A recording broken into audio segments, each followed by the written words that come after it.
ओम शांति। 17/2/2025 के साकार अनमोल धारणा युक्त ईश्वरीय महावाक्य हैं। मीठे बच्चे, बाप तुम्हारा मेहमान बनकर आया है तो तुम्हें आदर करना है। जैसे प्रेम से बुलाया ऐसे आदर भी करना है। निरादर ना हो। ख्याल रहे कोई भी बात में ऐसा कोई हमारा कर्म ना हो जिससे बाबा का निरादर हो जाए। क्वेश्चन है, कौन सा नशा तुम बच्चों को सदा चढ़ा रहना चाहिए? यदि नशा नहीं चढ़ता तो क्या कहेंगे? दो बातें हैं। आंसर है, ऊंचे ते ऊंची आसामी इस पति दुनिया में हमारा मेहमान बनकर आया है। यह नशा सदा चढ़ा रहना चाहिए, परंतु नंबरवार ये नशा चढ़ता है। कहीं तो बाप का बनकर भी संशय बुद्धि बन हाथ छोड़ जाते तो कहेंगे इनकी तकदीर। बाबा का बनते हैं और हाथ छोड़ कर के चले जाते हैं तो भी कहेंगे बाबा ने कहा तकदीर। ओम शांति। ओम शांति 2 बारी कहना पड़े। यह तो बच्चे जानते हैं, एक है बाबा दूसरा है दादा, दोनों इकट्ठे हैं ना। भगवान की महिमा भी कितनी ऊंची करते हैं, परंतु अक्षर कितना सिंपल है, गॉड फादर। सिर्फ फादर नहीं कहेंगे, गॉड फादर वह है ऊंच ते ऊंच। उनकी महिमा भी बहुत ऊंच है। उनको बुलाते भी पतित दुनिया में हैं। खुद आकर बतलाते हैं कि मुझे पतित दुनिया में ही बुलाते हैं, परंतु पतित पावन वह कैसे हैं, कब आते हैं, यह किसी को भी पता नहीं है। आधा कल्प सत्युग त्रेता में किसका राज्य था, कैसे हुआ, किसी को भी पता नहीं है। पतित पावन बाप आते भी जरूर हैं। उनको कोई पतित पावन कहते हैं, कोई लिबरेटर कहते हैं, पुकारते हैं स्वर्ग में ले चलो। सबसे ऊंच ते ऊंच वह है ना। उनको पति दुनिया में बुलाते हैं, आकर के हम भारतवासियों को श्रेष्ठ बनाओ। उनका पोजीशन कितना बड़ा है, हाईएस्ट अथॉरिटी है। उनको बुलाते हैं जबकि रावण राज्य है। नहीं तो इस रावण राज्य में से कौन छुड़ाए? यह सब बातें तुम बच्चे ही सुनते हो तो नशा भी चढ़ा रहना चाहिए, परंतु इतना नशा चढ़ता नहीं है। शराब का नशा सभी को चढ़ जाता है, यह नहीं चढ़ता। इसमें है धारणा की बात। क्यों नशा नहीं चढ़ता? क्योंकि धारणा पूरी नहीं है। धारणा हो जाए तो बहुत नशा चढ़ जाए। निश्चय अगर सबको होता तो संशय में आकर भागते क्यों? बाप को भूल जाते हैं। बाप के बने फिर बाप के लिए कोई संशय बुद्धि नहीं हो सकता। परंतु यह बाप है वंडरफुल। गायन भी है, आश्चर्यवत बाबा को जानंती, बाबा कहंती, ज्ञान सुनंती, सुनावंती, ओहो माया। फिर भी संशय बुद्धि बन जाते हैं। तो बाप समझाते हैं, इन भक्ति मार्ग के शास्त्रों में कोई सार नहीं। बाप कहते हैं, मुझे भी कोई जानते नहीं है। तुम बच्चों में भी मुश्किल कोई ठहर सकते हैं। तुम भी फील करते हो कि वह याद स्थायी ठहरती नहीं। हम आत्मा बिंदी हैं, बाप भी बिंदी हैं। वह हमारा बाप है, उनको अपना शरीर तो है नहीं। कहते हैं मैं इस तन का आधार लेता हूँ, मेरा नाम शिव है। मुझ आत्मा का नाम कभी बदलता नहीं है। तुम्हारे शरीर के नाम बदलते हैं, शरीर पर ही नाम पड़ते हैं। शादी होती है तो नाम बदल जाता है, फिर वह नाम पक्का कर लेते हैं। तो अब बाप कहते हैं, तुम यह पक्का कर लो कि हम आत्मा हैं। जैसे शरीर का नाम पक्का होता है तो बाबा कहते ये भी पक्का कर लो कि हम आत्मा हैं। यह बाप ने ही परिचय दिया है कि जब जब अत्याचार ग्लानि होती है तब मैं आता हूँ। अक्षरों को भी पकड़ना नहीं है। बाप खुद कहते हैं, मुझे पत्थर भीतर में ठोक कितनी ग्लानि करते हैं। यह भी नई बात नहीं है, कल्प कल्प ऐसे ही पतित बन और ग्लानि करते हैं। तब तो मैं आता हूँ, कल्प कल्प मेरा ही पार्ट है, इसमें अदली बदली हो नहीं सकती। ड्रामा में नूंद है ना। तुमको कहीं कहते हैं सिर्फ भारत में ही आता है, क्या भारत ही सिर्फ स्वर्ग बनेगा? हाँ, बाबा ने कहा बोलो हाँ। यह तो अनादि अविनाशी पार्ट हो गया ना। बाप कितना ऊंच ते ऊंच है, पतितों को पावन बनाने वाला। बाप कहते हैं, मुझे बुलाते ही इस पति दुनिया में है, तो मैं सदा पावन हूँ, मुझे पावन दुनिया में बुलाना चाहिए ना। बाबा ने कहा पति दुनिया में बुलाते हैं, मैं तो पावन हूँ तो पावन दुनिया में बुलाना चाहिए ना। परंतु नहीं, पावन दुनिया में बुलाने की दरकार ही नहीं, पतित दुनिया में ही बुलाते हैं, आकर के पावन बनाओ। मैं कितना बड़ा मेहमान हूँ, आधा कल्प से मुझे याद करते आए हो। यहाँ कोई बड़े आदमी को बुलाएंगे करके 1-2 वर्ष बुलाएंगे, फलाना इस वर्ष नहीं तो दूसरे वर्ष आएगा। इनको तो आधा कल्प से याद करते आए हो। बाबा को हम आधा कल्प से याद करते आए हैं, इनके आने का पार्ट फिक्स हुआ पड़ा है, ये किसी को भी पता नहीं है। बहुत ऊंच से ऊंच बाप है। मनुष्य बाप को और एक तो प्रेम से बुलाते हैं, दूसरी ओर महिमा में दाग लगा देते हैं। वास्तव में बड़े ते बड़ा गेस्ट ऑफ ऑनर, जिसकी ऑनर अर्थात महिमा को प्रेम से महिमा को दाग लगा दिया है। क्या दाग लगा दिया? कह देते हैं वह पत्थर ठिक्कर सब में है। कितनी हाईएस्ट अथॉरिटी है। बुलाते भी बहुत प्रेम से हैं, परंतु पत्थर बुद्धि ऐसे हैं। मैं ही आकर अपना परिचय देता हूँ कि मैं तुम्हारा फादर हूँ। मुझे गॉड कहा जाता है। जब सब रावण की कैद में हो जाते हैं तब ही बाप को आना होता है, क्योंकि सब हैं भक्तियाँ अथवा ब्राइड्स सीताएं। बाप है ब्राइड ग्रूम राम। एक सीता की बात नहीं है, सब सीताओं को रावण की जेल में जो हैं उनको छुड़ाते हैं। ये बेहद की बात है। आत्मा रूपी सभी सीताएं हैं, रावण की जेल में हैं, उनको सबको बाबा आकर के छुड़ाते हैं। तो यह बेहद की बात है। यह है ही पुरानी दुनिया। इसका पुराना होना फिर नया होना एक्यूरेट है। ये शरीर आदि तो कोई जल्दी पुराने हो जाते हैं, कोई जास्ती टाइम चलते हैं। ये ड्रामा में एक्यूरेट नूंद है। पूरे 5000 वर्ष बाद फिर मुझे आना पड़ता है। मैं ही आकर अपना परिचय देता हूँ और सृष्टि चक्र का राज समझाता हूँ। किसको भी मेरी पहचान, किसी को भी न मेरी पहचान है और न ब्रह्मा विष्णु शंकर की, न लक्ष्मी नारायण की, न राम सीता की पहचान है। ऊंच ते ऊंच एक्ट्रेस ड्रामा के अंदर तो यही है तो मनुष्य की बात। कोई 8-10 भुजा वाले मनुष्य नहीं हैं। विष्णु को 4 भुजा क्यों दिखाते हैं? रावण के 10 शीश क्या हैं, यह भी किसी को पता नहीं है। बाप ही आकर सारे वर्ल्ड के आदि मध्य अंत का नॉलेज बताते हैं। कहते हैं मैं हूँ ही बड़े ते बड़ा गेस्ट। शिव बाबा इस दुनिया में बड़े ते बड़ा गेस्ट है, परंतु गुप्त हूँ। यह भी सिर्फ तुम ही जानते हो, परंतु जानते हुए भी फिर भूल जाते हैं।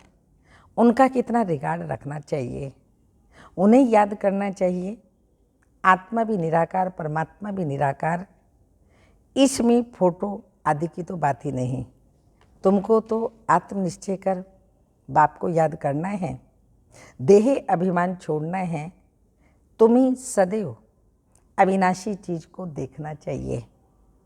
तुम विनाशी देह को क्यों देखते हो? देही अभिमानी बनो, इसमें ही मेहनत है। जितना याद में रहेंगे उतना कर्मातीत अवस्था को पाए ऊंच पद पाएंगे। बाप बहुत ही सहज योग अर्थात याद दिलाते हैं। योग तो अनेक प्रकार के हैं, याद अक्षर यथार्थ है। परमात्मा को याद करने में ही मेहनत है। कोई विरला सच बताते हैं कि हम इतना समय याद में रहा, याद करते ही नहीं, तो सुनाने में भी लज्जा आती है। लिखते हैं सारे दिन में 1 घंटा याद में रहे, तो लज्जा आनी चाहिए ना। ऐसा बाप जिसको दिन रात याद करना चाहिए और हम सिर्फ 1 घंटा याद करते हैं, इसमें बड़ी गुप्त मेहनत है। बाप को बुलाते हैं तो दूर से आने वाला गेस्ट हुआ ना। बाप कहते हैं मैं नई दुनिया का गेस्ट नहीं बनता, आता ही हूँ पुरानी दुनिया में। नई दुनिया की स्थापना आकर करता हूँ। ये पुरानी दुनिया है, यह भी कोई यथार्थ नहीं जानते। नई दुनिया की आयु ही नहीं जानते। बाप कहते हैं यह नॉलेज मैं ही आकर देता हूँ। फिर ड्रामा अनुसार ये नॉलेज गुम हो जाती है। फिर कल्प के बाद फिर 5000 अर्थात कल्प के बाद यह पाठ रिपीट होगा। मुझे बुलाते हैं, वर्ष वर्ष शिव जयंती भी मनाते हैं। जो होकर जाते हैं उनको वर्ष वर्ष बरसी मनाते। शिव बाबा की भी 12 मास बाद जयंती मनाते हैं, परंतु कब से मनाते आए यह किसी को भी पता नहीं है। सिर्फ कह देते हैं लाखों वर्ष हुए हैं। कलयुग की आयु ही लाखों वर्ष लिख दी है। बाप कहते हैं यह तो 5000 वर्ष की बात है बरोबर। इन देवताओं का भारत में राज्य था। तो बाप कहते हैं मैं भारत का बहुत बड़ा मेहमान हूँ। मुझे आधा कल्प से बहुत निमंत्रण देते आए हो। जब बहुत दुखी होते हैं तो कहते हैं हे पतित पावन आओ। मैं आया भी हूँ पतित दुनिया में, रथ तो हमको चाहिए ना। आत्मा अकाल मूरत है, उनका यह तख्त है। बाप भी अकाल मूरत है, इस तख्त पर आकर विराजमान होते हैं। ये बड़ी रमणीक बातें हैं और कोई सुने तो चकित हो जाए। अब बाप कहते हैं बच्चे मेरी मत पर चलो। समझो शिव बाबा मत देते हैं, शिव बाबा मुरली चलाते हैं। यह कहते मैं भी उनकी मुरली सुनकर बजाऊंगा ना, यानी औरों को सुनाऊंगा। ब्रह्मा बाबा कहते हैं सुनाने वाला तो वह ही है ना। ये नंबर 1 पूज्य, सो फिर नंबर 1 पुजारी बना। अभी यह पुरुषार्थी है। बच्चों को हमेशा समझना चाहिए हमको शिव बाबा की श्रीमत मिली है। अगर कोई उल्टी बात भी हुई तो वह सुलटी कर देंगे। यह अटूट निश्चय है तो रिस्पॉन्सिबल शिव बाबा है। ये ड्रामा में नूंद है। विघ्न तो पड़ने ही हैं, बहुत कड़े कड़े विघ्न पड़ते हैं। अपने बच्चों के भी विघ्न पड़ते हैं। तो हमेशा समझो शिव बाबा ही समझाते हैं तो याद रहेगी। कई बच्चे समझते हैं ये ब्रह्मा बाबा मत देते हैं, परंतु नहीं, शिव बाबा ही रिस्पॉन्सिबल है। परंतु देह अभिमान है तो घड़ी घड़ी इनको ही देखते रहते हैं। शिव बाबा कितना बड़ा मेहमान है, तो भी रेलवे आदि वाले थोड़ी जानते हैं निराकार को कैसे पहचाने व समझे। वह तो बीमार हो न सके तो बीमारी आदि का इनका कारण बताते हैं। वो क्या जाने इनमें कौन है। तुम बच्चे भी नंबरवार जानते हो, वह सभी आत्माओं का बाप और फिर प्रजापिता ब्रह्मा मनुष्यों का बाप। तो यह दोनों बाप दादा कितने बड़े गेस्ट हो गए। बाप कहते हैं जो कुछ होता है ड्रामा में नूंद है। मैं भी ड्रामा के बंधन में बांधा हुआ हूँ, नूंद बिगर कुछ कर नहीं सकता हूँ। माया भी बड़ी दुस्तर है। राम और रावण दोनों का पार्ट है। ड्रामा में रावण चैतन्य होता तो कहता मैं भी ड्रामानुसार आता हूँ। यह दुख और सुख का खेल है। सुख है नई दुनिया में और दुख है पुरानी दुनिया में। नई दुनिया में थोड़े मनुष्य, पुरानी दुनिया में कितने ढेर मनुष्य हैं। पतित पावन बाप को ही बुलाते हैं, आकर पावन दुनिया बनाओ, क्योंकि पावन दुनिया में बहुत सुख था। इसलिए ही कल्प कल्प पुकारते हैं। बाप सबको सुख दे करके जाते हैं। अभी फिर पार्ट रिपीट होता है। मनुष्य कभी खलास नहीं, दुनिया कभी खलास नहीं होती। खलास होना इम्पॉसिबल है। समुद्र भी दुनिया में है ना, ये 3rd फ्लोर तो है ना। कहते हैं जलमय पानी पानी हो जाता है, फिर भी पृथ्वी फ्लोर तो है ना। पानी भी तो है ना, पृथ्वी फ्लोर कोई विनाश नहीं हो सकता। जल भी इस फ्लोर में ही होता है। 2nd और 1st फ्लोर, सूक्ष्म वतन मूल वतन में तो जल होता ही नहीं। ये बेहद की सृष्टि के 3 फ्लोर हैं, जिसको तुम बच्चों के सिवाय कोई भी नहीं जानते। ये खुशी की बात सबको खुशी से सुनानी है। ये सभी बाबा जो सुना रहे खुशी की बातें हैं, तो बाबा कहते खुशी से सुनानी है। जो पूरे पास होते हैं उनको ही अतीन्द्रिय सुख होता है, उन्हीं का अतीन्द्रिय सुख गायब हुआ है। जो रात दिन सर्विस में तत्पर हैं, सर्विस ही करते रहते हैं, उन्हें बहुत खुशी रहती है। कोई कोई ऐसे दिन भी आते हैं जो मनुष्य रात को भी जागते हैं, परंतु आत्मा थक जाती है तो सोना होता है। आत्मा के सोने से शरीर भी सो जाता है। आत्मा ना सोए तो शरीर भी ना सोए। थकती आत्माएं हैं। आज मैं बहुत थका पड़ा हूँ। किसने कहा? आत्मा ने। तुम बच्चों को आत्माभिमानी हो रहना है, इसमें ही मेहनत है। बाप को याद नहीं करते, देही अभिमानी नहीं रहते, तो देह के संबंधी आदि याद आ जाते हैं। बाप कहते हैं तुम नंगे आए थे, फिर नंगे ही जाना है। अशरीरी आत्मा आई थी, आत्मा ही जाएगी। ये देह के संबंध आदि भूल जाओ। इस शरीर में रहते मुझे याद करो तो सतो प्रधान बनेंगे। बाप कितनी बड़ी अथॉरिटी है, बच्चों के सिवाय कोई नहीं जानते। बाप कहते हैं मैं गरीब निवाज हूँ, सभी साधारण हैं। जो यहाँ आते हैं बाबा के बनते सब साधारण हैं। पतित पावन बाप आया है ये जान ले तो पता नहीं कितने भीड़ हो जाए। बड़े बड़े आदमी आते हैं तो कितनी भीड़ हो जाती है। तो ड्रामा में इनका पार्ट भी गुप्त रहने का है।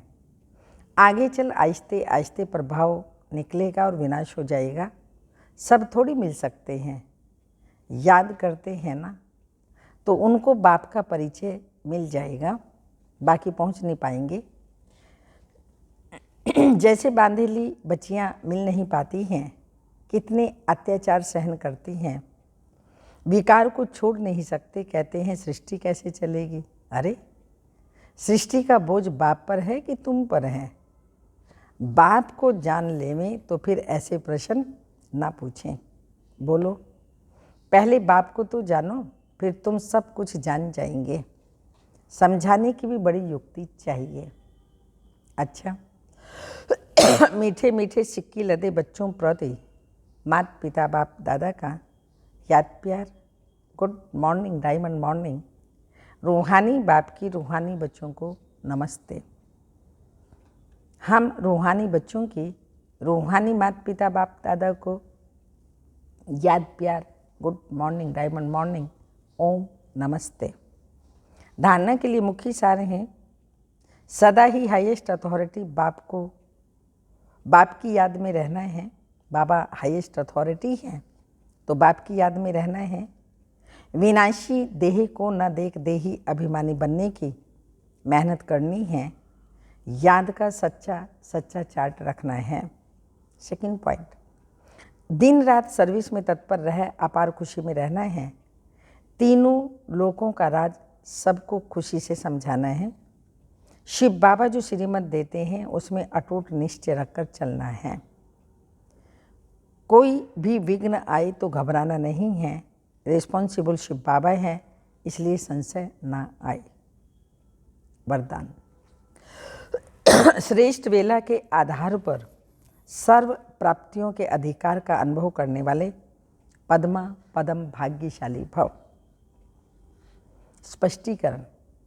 जो श्रेष्ठ वेला में जन्म लेने वाले भाग्यशाली बच्चे हैं, वह कल्प पहले की टचिंग के आधार पर जन्मते ही अपनी पन का अनुभव करते हैं। वह जन्मते ही सर्व प्रॉपर्टी के अधिकारी होते हैं। जैसे बीज में सारे वृक्ष का सार समाया हुआ है, ऐसे नंबर 1 वेला वाली आत्माएं सर्व स्वरूप की प्राप्ति के खजाने के आते ही अनुभवी बन जाते हैं। वे कभी ऐसे नहीं कहेंगे कि सुख का अनुभव होता है, शांति का नहीं। शांति का होता है तो सुख का नहीं, व शक्ति का नहीं। सर्व अनुभवों से संपन्न होते हैं। स्लोगन। अपनी प्रसन्नता की छाया से शीतलता का अनुभव करने के लिए निर्मल और निर्माण बनो। अपने संपन्नता प्रसन्नता की छाया से शीतलता का अनुभव कराने के लिए निर्मल और निर्माण बनो। अव्यक्त इशारे। एकांत प्रिय बनो, एकता और एकाग्रता को अपनाओ। सर्व संबंध सर्व रचनाएं एक से लेने वाला ही एकांत प्रिय हो सकता है। जब एक द्वारा सर्व रचनाएं प्राप्त हो सकती हैं तो अनेक तरफ जाने की आवश्यकता क्या है। सिर्फ एक शब्द भी याद रखो तो उसमें सारा ज्ञान आ जाता है, स्मृति आ जाती है, संबंध आ जाता है, स्थिति भी आ जाती है, और साथ साथ जो प्राप्ति होती है वह भी उस एक शब्द से स्पष्ट हो जाती है। एक की याद, स्थिति एक रस, और ज्ञान भी सारा एक की याद का ही मिलता है। प्राप्ति भी जो होती है वह भी एक रस ही रहती है। ओम शांति।